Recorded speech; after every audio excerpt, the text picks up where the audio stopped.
অবশেষে ইনফিনিক্স আমাদের মতো গরিব গেমারদের দিকে একটু হলেও নজর দিচ্ছে। গরিবেরা ভালো আছো? তাই তো ইনফিনিক্স 30,000 টাকা বাজেট রেঞ্জে নিয়ে আসলো GT30 এই মডেলটি। বলেন কি?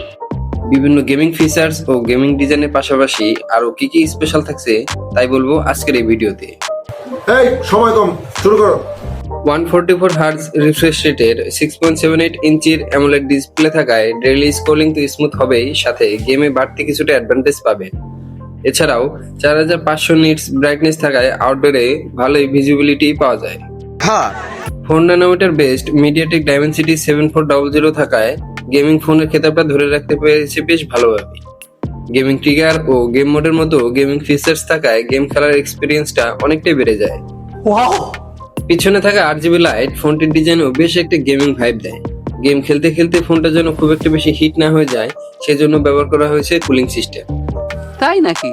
গেমিং ফোন হলেও ফোনটি তুলনামূলক হালকা ও পাতলা রাখা হয়েছে। প্রায় 7.99 মিলিমিটার মোটা ও 187 গ্রামের মতো ওজন রাখা হয়েছে ফোনটি। ফোনটিতে IP64 রেটিং দেওয়া থাকলেও আমি IP68 আশা করেছিলাম।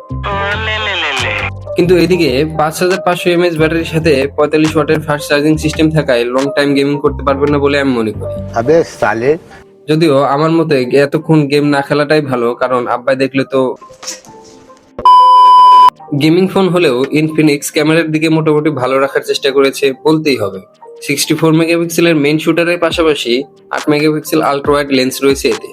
এছাড়াও সেলফিতে রয়েছে 13 মেগাপিক্সেল ক্যামেরা। আর কিছু in display fingerprint, android 15, 5G, NFC, type C, reverse charging ও গেইলে গ্লাস 7i এর মতো প্রোটেকশন থাকলেও নেই 3.5 মিলিমিটার হেডফোন জ্যাক পোর্ট ও মেমোরি কার্ড বাড়ানোর সুবিধা। গেমিং ফোন হিসেবে এই দুইটা ফিচার্স অনেকটাই প্রয়োজনীয় বলে আমি মনে করি, তাও যে তারা কেন দেয়নি আমি বুঝলাম না। কি বুঝলেন আপনি? পরিশেষে আমি বলতে চাই, যদিও আমার ধরাছোঁয়ার বাইরে, তবুও কিছু গরিব গেমারদের জন্য গেমিং ফোন হিসেবে ফোনটি ভালো হতে পারে বলে আমি মনে করি। তো আজকের মতো এই পর্যন্তই, দেখা হবে পরবর্তী ভিডিওতে। খোদা হাফেজ।